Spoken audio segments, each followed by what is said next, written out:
जय हिंद, जय भारत। एक बार फिर से स्वागत करता हूं मैं आप सभी का आपके अपने चैनल लोन हेल्प इंडिया में। और एक बार फिर से बात करेंगे सबसे महत्वपूर्ण टॉपिक के बारे में। बैंक, एनबीएफसी या क्रेडिट कार्ड का पर्सनल लोन है तो कंपनियां कॉल करके जीने नहीं देती, जीना हराम कर देती है। इतना कॉल करती है कि आपको देख देख के ही परेशानी होने लगती है कि आखिर क्या बात हो गई कि आपको इतने कॉल्स आने लगे हैं। और काफ़ी लोग तो कॉल को पूरी तरीके से इग्नोर करते हैं और काफ़ी लोग पूरी तरीके से इग्नोर नहीं भी कर पाते हैं। तो ऐसे में उनको कंपनी से कैसी बात करनी होगी। कंपनी की 3 बातें जिनका आपको ध्यान रखना है। अगर इन तीनों में से कोई भी बात आपको कंपनी कहती है तो आपको उसको कैसे रिप्लाई देना है, इन सभी के बारे में डिस्कशन होगा आज के इस वीडियो में। एक बार फिर से स्वागत करता हूं आप सभी का अपने चैनल लोन हेल्प इंडिया पे। और अगर आपने अभी तक हमारे चैनल को सब्सक्राइब नहीं किया है तो ऑफिशियली जाके हमारे चैनल को सब्सक्राइब करके और बेल आइकन को प्रेस कर दीजिए। तो सबसे पहले बात करते हैं, जब कंपनियां कॉल करती है तो कंपनियां कॉल करने के बाद सबसे पहले आपको यही बोलती है कि फ़लाना मैं कंपनी से उनके बिहाफ में बात कर रही हूँ, मेरा नाम ये है, मेरा नाम वो है, और आपसे बात क्या हो पा रही है। क्या किसी, मान लेते हैं एक व्यक्ति है जिनका नाम पप्पू कुमार है, क्या पप्पू कुमार से बात हो पा रही है। तो जैसा ही वो आपको बोलेंगे कि वो किसी लोन कंपनी से बात कर रहे हैं और आपका नाम पप्पू कुमार है, तो आप बोल दीजिए कि मैं पप्पू कुमार नहीं बोल रहा, मैं उनका छोटा भाई बोल रहा हूँ, बताइए कि क्या बात है। जैसे ही आप ऐसा बोलेंगे, सामने से कंपनी का जवाब आपको ये आएगा कि आपके बड़े भाई ने लोन लिया था ऐसे फलाना ढिना का। तो आप ऐसे में क्या बोलेंगे वो ध्यान से सुनते रहिए। सबसे पहला तो है कि कंपनी जो है वो बहुत ज़्यादा प्रेशर बनाने की कोशिश करती है आपके ऊपर में और आपको डराने की कोशिश करती है। सबसे पहला वो ये आपको ये बताएगी कि आप कहीं से भी इंतज़ाम करके दे दें, आप अपने रिश्तेदारों से, दोस्तों से, फ्रेंड्स से, फैमिली से, कहीं पे भी इंतज़ाम करें लेकिन पैसा भरे। मतलब अगर आपके पास पैसे नहीं हैं, आप जैसे ही उनको बोलेंगे कि आपके पास पैसे नहीं हैं, आप अभी पैसे नहीं दे सकते, सबसे पहला आंसर उनका यही होगा कि आप अपने दोस्तों से, रिश्तेदारों से, फैमिली से, फ्रेंड से आप पैसे ले और पैसे लेके भर दे। तो ऐसे में आपको सिंपल और सीधा जवाब ये देना है कि अगर ऐसी बात है तो आप ही हमारे रिश्तेदार बन जाइए और मेरा पैसा दे दीजिए। मेरे पास कोई रिश्तेदार नहीं, कोई फैमिली नहीं है, तो आप बन जाइए और आप बन के हमें पैसा दे दीजिए। डायरेक्टली यही आपको जवाब ये देना है कि देखिए, प्रॉब्लम सबके साथ आती है, प्रॉब्लम आज मेरे साथ है, कल हो सकता है कि प्रॉब्लम आपके साथ भी क्रिएट हो। तो प्रॉब्लम ऐसा नहीं है कि बस और बस मेरे साथ है, ये बहुत सारे लोगों के साथ है और आपके साथ भी कल हो के आ सकती है। इसलिए ध्यान दीजिएगा, आप मुझे जो कॉल करके बार बार परेशान कर रहे हैं, इससे आपका ही नुकसान होने वाला है।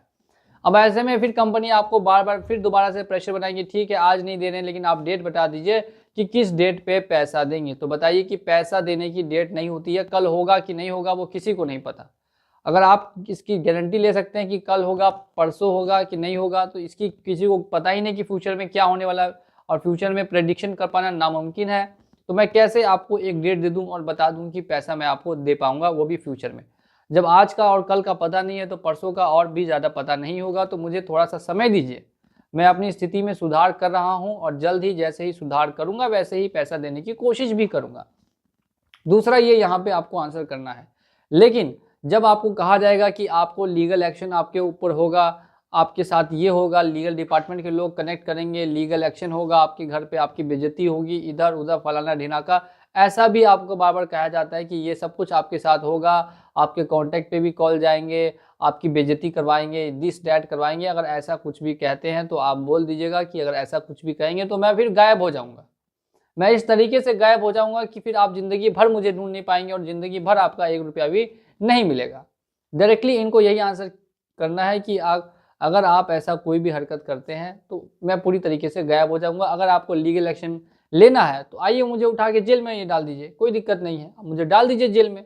अगर आपको लीगल एक्शन ही लेना है तो आप मुझे उठाइए, उठा के जेल में डाल दीजिए। मेरे पास खाने के पैसे नहीं है, जेल में रहूँगा तो 2 टाइम की रोटी मिलेगी, वहाँ खाने के लिए मिलेगा, यहाँ तो खाने के लिए भी मांगना पड़ रहा है। तो आप सीधे ऐसा जवाब देंगे कि सामने वाला व्यक्ति पूरी तरीके से सन्नाटा होकर और वो कोमा में चला जाएगा, फिर दोबारा उनको कॉल करने की हिम्मत ही नहीं होगी।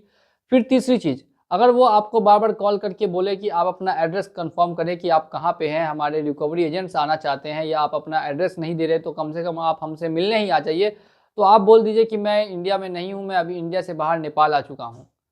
डायरेक्टली उनको यही बोल दीजिए कि आप इंडिया में है ही नहीं, आप इंडिया से बाहर नेपाल आ चुके हैं, और अगर उनको मिलने आना है तो वो नेपाल में मिलने आए। ऐसा जवाब देना इम्पॉर्टेंट है। अगर आप ऐसे जवाब नहीं देंगे तो वो आपको इतना ज़्यादा दबाएंगे, इतना प्रेशर बिल्ड करेंगे कि आप खा नहीं पाएंगे, आप पी नहीं पाएंगे, आप सो नहीं पाएंगे, आप जाग नहीं पाएंगे। तो जवाब देने की भी कला होती है, जवाब देना आपको सीखना पड़ेगा। अगर आप आज जवाब देना नहीं सीखते हैं तो कल फिर और ज़्यादा प्रेशर आपके ऊपर बिल्ड किया जाएगा। मेनली कंपनियां इस चीज़ पे काम करती है, जब उनको ट्रेनिंग दी जाती है रिकवरी को, तो बताया जाता है कि देखो कि सामने वाला व्यक्ति कितना घबरा रहा है, कितना डर रहा है। जैसे ही उनको पता चलेगा कि आप घबरा रहे हैं, आप डर रहे हैं, वैसे ही वो उन चीज़ का फ़ायदा उठा के आपको और ज़्यादा डराएंगे और ज़्यादा आपको घबराने की कोशिश करेंगे। तो हमेशा याद रखिएगा, रिकवरी का जो प्रोसेस है वो पूरा डर का प्रोसेस है। आप जितना उनसे डरेंगे और जितना उनको सबल होकर जवाब देंगे, एकदम आपको शांत भाषा में बात करनी है, बिल्कुल भी ऊंची आवाज़ में बात नहीं करनी। वो अगर गाली दे रहे हैं, जो कर रहे हैं उनको करने दीजिए, आप एकदम सबल होकर बात करेंगे। अगर वो बार बार ऐसा करते हैं तो आप सीधे सीधे उनको मना कर दीजिए कि इस नाम के व्यक्ति को मैं पहचानता नहीं हूँ, ये कौन है, नहीं है, मुझे नहीं पता, और आप मुझे बार बार कॉल ना करें। अगर ज़्यादा परेशानी होती है तो सीधे एक ही जवाब दें कि मैं इस नाम के किसी व्यक्ति को पहचानता ही नहीं हूँ, मैं कोई और कुमार बोल रहा हूँ। वो आपको बोलते हैं पप्पू कुमार बोल रहे हैं तो आप बोल दीजिए मैं संतोष कुमार बोल रहा हूँ। अब बताइए क्या कीजिएगा। वो बोलेंगे आप राजस्थान से बोल रहे हैं, आप बोल दीजिए नहीं मैं यूपी से बोल रहा हूँ। अब बताइए क्या कीजिएगा। उनको क्या पता कि आप कौन है नहीं है, वो तो आपको जानते नहीं है, वो तो सिर्फ सीधे कॉल कर दिया आपको आपका नंबर लेकर। उनके पास तो बस डिटेल्स है, वो डिटेल्स जो जो बताए वो बता दीजिए कि इनमें से एक भी चीज़ मुझसे मैच नहीं होती है, ये व्यक्ति मैं नहीं हूँ, आप मुझे बार बार कॉल ना करें। डायरेक्टली ऐसा बोलेंगे, उनको कुछ समझ में नहीं आएगा कि क्या करना है, वो खुद फ़ोन रख देंगे। तो ये सारी ऐसे कुछ तकनीकें हैं जिनसे कि आपका जो प्रेशर है, जिसके चलते आप बार बार मुझे बताते हैं कि देखिए सर बार बार कॉल आ रही है, ये हो रही है, वो हो रही है। तो ये सब चीज़ें आपको समझ में आनी चाहिए धीरे धीरे करके, कि आप एक्सपीरियंस से सीखते रहे और कुछ समय तक इग्नोर करते रहें। कुछ समय जब कंप्लीट होता है तो उस समय के बाद आप फिर अगर पेमेंट करना चाहते हैं तो पेमेंट करके लोन को क्लोज करें। पेमेंट करने के भी अलग अलग तरीके होते हैं, उसमें मैंने कई तरीकों के बारे में कई वीडियोज़ में बात की है। अगर आपने वीडियोस नहीं देखे हैं तो आप जाके वीडियोस को चेकआउट करें, आपको काफ़ी अच्छी इन्फॉर्मेशन उसमें देखने के लिए मिलेगी। इसी के साथ चलिए चलता हूँ आज के इस वीडियो में और मिलूंगा अगले वीडियो में बहुत ही जल्द। जय हिंद, जय भारत।